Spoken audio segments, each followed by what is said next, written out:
چې په زړه کې د څومره زیات معرفت وي دومره د الله تعالی خوف هم زیات وي. صحابه کرامو په زړه کې د الله تعالی خوف ډیر زیات. حضرت حنظله رضی الله تعالی عنه یو ورځ د پریشانی په حالت کې د خوف په حالت کې پیغمبر علیه الصلاۃ والسلام په خدمت کې حاضر شو. نبی علیه الصلاۃ والسلام ته وایي نافق حنظله یا رسول الله، اے د الله پیغمبر حنظله دا خو منافق شو.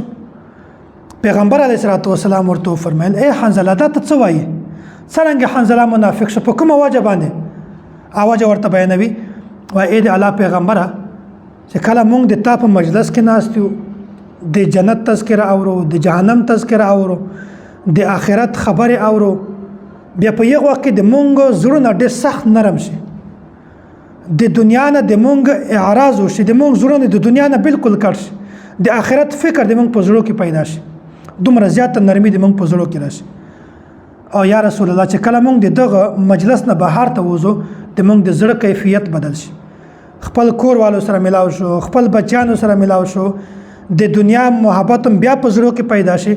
هغه چې کوم د تا په مجلس کې مونږ ناستو هغه د زړه کیفیت مونږ بهر ته نه وي.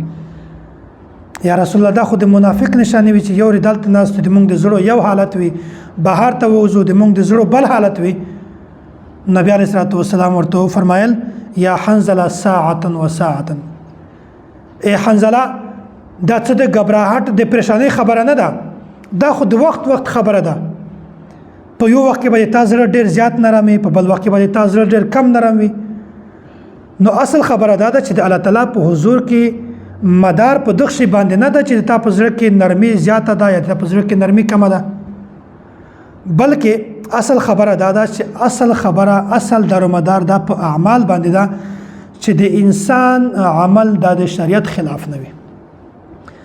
د تا عمل د شریعت خلاف نه وي بس ته کامیاب وي.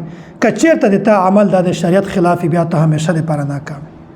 پیغمبر علیه الصلاۃ والسلام صحابي ته فرمای وای د جنت او د جهنم دارومدار په دغه باندې نه ده چې د تا په زړه کې نرمي کمه ده یا زیاته ده، بلکې اصل دارومدار په دغه باندې ده چې د تا عمل د شریعت خلاف ته که د شریعت موافق. نو صحابه کرام خو محفوظ دي، پیغمبرانو نه بعد دومره درجه ده د صحابه کرامو ده، دوی باره کې مونږ دا عقیده د صحابه کرام محفوظ دي. که چیرته ګناه ځینې وشي د دې په زړه کې خوف یاره دومره زیاته ده چې فورا د الله تعالی طرف ته رجوع وکړي او الله تعالی د دوی د نامه اعمال نه ګناهونه ختم کړي. ځکه مونږ وایو چې صحابه کرام محفوظ دي. نو پیغمبر علیه الصلاۃ والسلام ورته فرمایل چې مدار په دې باندې نه چې تا په زړه کې نرمي کمه وي یا زیاته وي، بلکې اصل مدار په دا باندې ده چې د تا په زړه کې د الله تعالی خوف وي او د تا یو کار هم د شریعت خلاف نه وي. نو بیا پیغمبر علیه الصلاۃ والسلام ورته فرمایل چې دا څه د منافقت وجه نه ده، دا څه غبرهټ خوف مه محسوسوه چې زه منافق شم، نه، دا د هر انسان ده. په یو ځای کې د یو انسان د زړه کیفیت یو رنګ وي، په بل ځای کې د انسان د زړه کیفیت دا بل رنګ وي.